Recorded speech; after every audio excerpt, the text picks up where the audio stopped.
Hey guys, it's Joe, the Joe Madden Sports Podcast, joined by Lauren. You can find her on Twitter at Lauren the Better. We're going to have a lot of fun today. We're going to be talking lots of stuff. First, Lauren, how are you today? I'm great. I can't believe it's Thursday. How are you, Joe?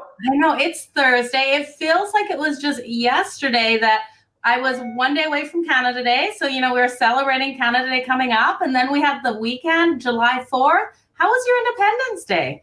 Independence Day was great. Every day is a great day to celebrate America. It was super low key, to be totally honest. I chilled, did a lot of pool time.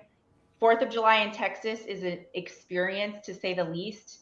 Lots of stuff goes in the sky in Texas the 4th of July. I don't even know. My poor dogs are freaking out, but it was a ton of fun. It was a nice, relaxing, long weekend. Oh, I'm sorry your dogs don't like the fireworks. My dog is kind of weird. So he comes from Atlanta, Georgia, and he got shipped up here on a plane. So he has no problem with fireworks. I've always taken him to watch them. So he doesn't mind stuff like that. But he doesn't like feathers. Feathers freak him out. So yeah, that's how that works. That's hilarious. Absolutely. It's a good thing, though. He doesn't eat pillows. So, Lauren, what else is going on for you? Not a lot. So I've been on a cold streak on baseball. I know you have too. Baseball's hard, man. It's been killing all of us. My last guest, Alex from Sports Grid, exactly the same thing. Yes, I know. And you were particularly on quite a hot streak, I know. And I've always been impressed when you, Joe, are on this like hot streak with baseball, because baseball is a hell of a sport in terms of the strategy around the game itself, the strategy around betting. Yeah. And I'm still learning to fully appreciate the complexity of it. And so, I kind of went for it this week. I went for a bold move to fade the Astros and playing against the Royals. That didn't hit. Guardians, I assumed that they could play a little better than a Little League baseball team. Turns out they can't. And then the other night too, I figured, okay, Yankees money line over the Pirates. They lost, only to then the next night blow out the Pirates, which is like the most Yankees move ever, or it's the most Pirates move. I'm not even sure what it is. Either way, that's showbiz, babe. It's just crazy. Baseball is tough because you've got just so much you have got so many games. You've got, we're coming up on a kind of a vacation for the guys too. And so it's hard to bet. Honestly. Yeah, you've got to get in that mindset. And then also there's so many factors for these guys. Like you said, when they got travel coming up, do they really want to win that last game? Like the Astros playing Kansas City today. They've got 6 games on the road starting tomorrow. I don't know when they're planning to travel. Day game today. It seems like a trap. So I had to take Kansas City, even with Verlander up for the Houston Astros. Got Kansas City on that run line. I don't want to be caught in that trap again. Yeah. Well, that's like the interesting thing. It's like, work for you and I, like, you have good days and bad days. And for these guys, like, it's work for them. So like, it is hard. It is that mindset shift. You're exactly right. Like, when it comes to, and I think more so in baseball because it's so concentrated. It's not like football where it's like, one game a week. But it's like, these guys, they're just going to be days they kind of phone it in more than others. And absolutely. And I'm looking at the Astros. They're leaving their families today, playing this day game, right? I don't know what's going to happen there. They probably win it, but at minus 330 or 380 on that money line, no one can bet that. Well, let's throw it into a parlay. But let's talk some NFL. I know you have some NFL futures you want to look at. I do. And so I know last week we talked about NFL futures too, and I'm probably going to continue to talk about NFL futures with you until they're just not futures anymore and we're in the season. Because like I said, I suck at baseball betting. I'm still figuring out my footing. I think futures are just fun to talk about because there's just so much, pontificating that goes into it and so much kind of like, ooh, what ifs, and so I just love it. So last week, I shared with you my 3-season win total pick, which was the Bills, Raiders, and Texans. And last week, I shared that I was writing the overs on all of the win totals for those teams. And truthfully, it's because I'm expecting or hoping that they're going to outperform their prior season and really get the benefit of a maturing roster for those teams. Absolutely. So I got a lot of support behind my Raiders and Bills over win totals pick. My Texans win total pick was more of a hot take. That riled up some people. So okay. I have not yet. Some feathers, did you, with that one? Yes, that was a trigger. So yeah. I have not. I'm still staying the course on what I took on the overs for Texas. I have not yet decided to hedge it with some baby units on the under, but I don't know. I may, because now I'm starting to kind of question myself because the Texans are really bad. So they really are. They really are horrible. They really should get things back together. So fingers crossed they can get over that for you. Before we jump into what futures you have today, I have to ask you your thoughts on Baker Mayfield being traded to the Carolina Panthers. Yeah. Are you a Baker Mayfield fan? Because I am not at all. I do not like him. I think they would have been better staying with Sam Darnold. I think these two will compete and Baker won't make it. That's my thought, but a lot of people think that he is good and could be a comeback player. Yeah, it's interesting. There's been a lot of comeback talk around him and a lot of lines on like, is he going to be the comeback player of the year, blah, blah, blah. I'm with you. I'm not a huge fan of his either. I was laughing because I saw you on Twitter a few times saying, no, don't like it, like all over the place. And it made me chuckle because you're right. Like, I'm not a huge fan of his. Frankly, I'm not even much of a Panthers person. So I don't even feel like I have that kind of skin in the game in the conversation. Yeah. But yeah, it'll be interesting to see. I love moves like that because it does, really engage the NFL, audience and fan base. And like, in months like July, like we are in right now, where it's like the dog days of summer and really there's only baseball. It's fun to have at least something to talk about. And it's just kind of another like glimmer and warm up into the excitement of football season, which, it's coming up. I think we're like 9 weeks. I think this weekend will mark 9 weekends left. It's exciting. It is exciting. I can't wait for all day Sunday, either on my deck with the TV or on the couch inside. So it's going to be great. It's going to be great. Okay, let's talk some of these futures here. All right. So win totals last week. This week, I'm here to talk about what I'm running with for NFL player futures. Okay. So let's start with the fun one first. Most regular season touchdown passes. So we have a lot of good quarterbacks, obviously, in the league that we're going to continue to watch this season, including your boy, Justin Herbert. Yeah. Oh, I know you love him, but I've got my money on Matt Stafford. So okay. Yeah. So he's not the favorite, but he's plus 900 right now. I think what we saw from him last season with 41 touchdown passes is just a start for him, though. And when you think about what he did in his first year with the Rams, with a new coach, new town, he got himself a new Super Bowl ring.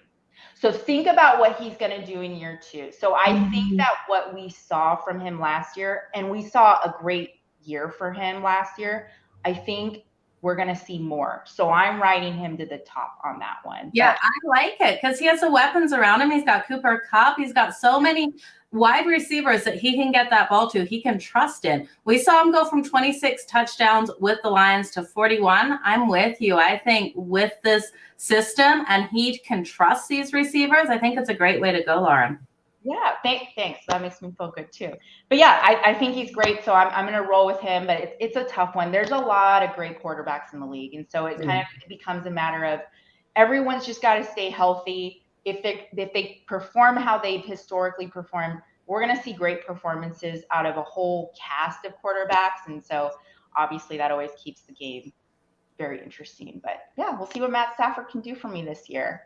Yeah, it's going to be an interesting season for the Rams there. I'm excited to see what they do. I'm a Chargers fan, but at the end of the day, I just love the game. So if he can do that, I'll be happy for him for sure. Yes. You're a true NFL fan. I love that about you. So what else are you liking here? So my next pick is most regular season rushing yards. Now, this is actually a pretty vanilla take. I think this is a slam dunk of a pick, but Jonathan Taylor of the Colts. It's a slam dunk pick because he hit this last year. He crushed it last year, though. There was not even a close second.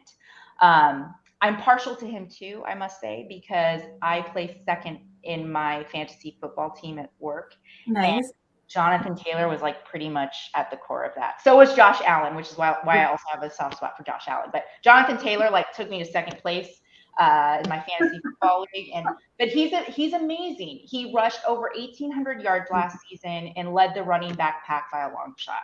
Absolutely. And that's the Colts system. That's exactly how they like to play their game. So I think it's a strong way to go. They are not throwing that ball down the field. They're going to utilize him as much as they can. Yes, exactly.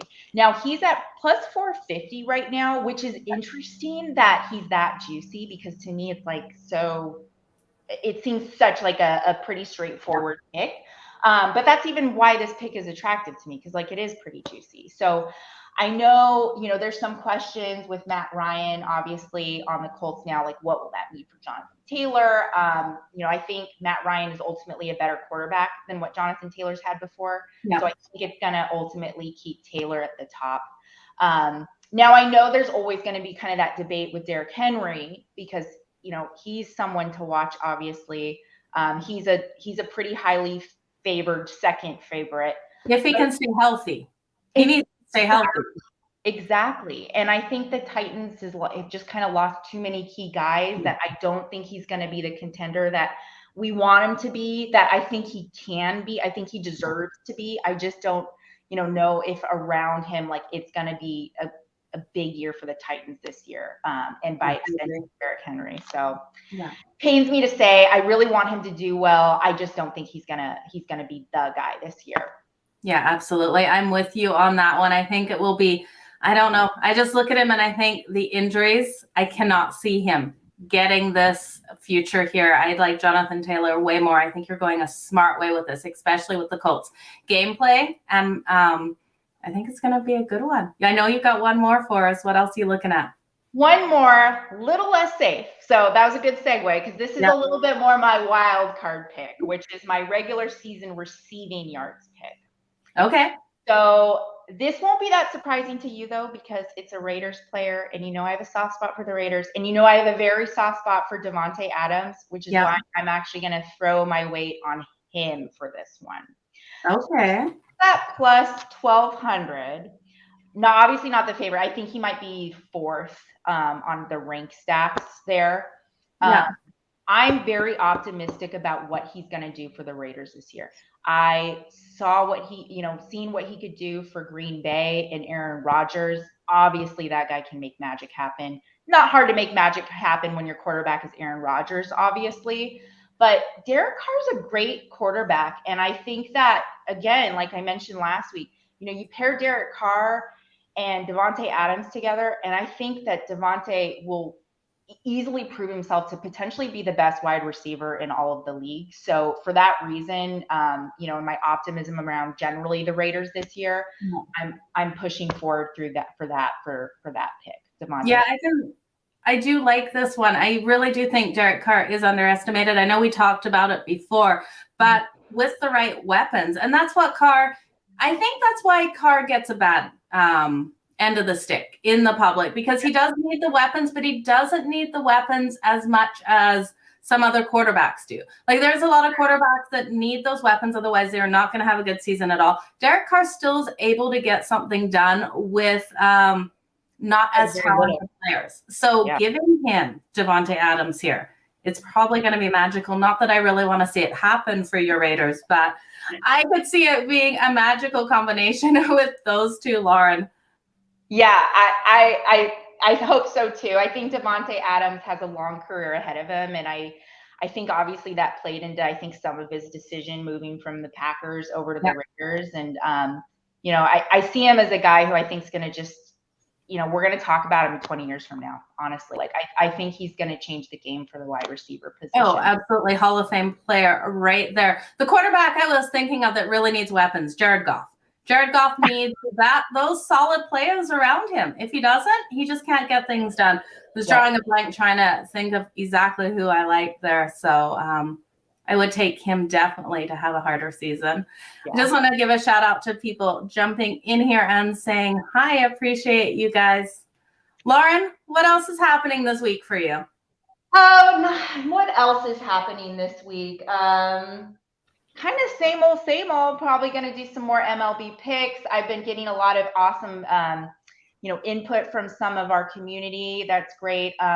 Joe, I know you've noticed every week I try to take an extra special moment in kind of my audience to recognize all the badass betting babes in our space. Seeing that is They're awesome. always like top of my mind, obviously, but I'm always just so blown away by the community that the sports betting, troops have rallied, but the support they throw behind the women who are in this space, like, it's freaking awesome. I think it's great that us chicks are supporting each other, and I think it's great that the whole community pushes us up too. So absolutely, I couldn't have said it better. It's an incredible space. So as long as you make yourself incredible as well, and that's exactly what you're doing, Lauren. So thank you for everything that you're doing. Have a fantastic week. Enjoy that beautiful weather down there. Hopefully you get in the pool later today.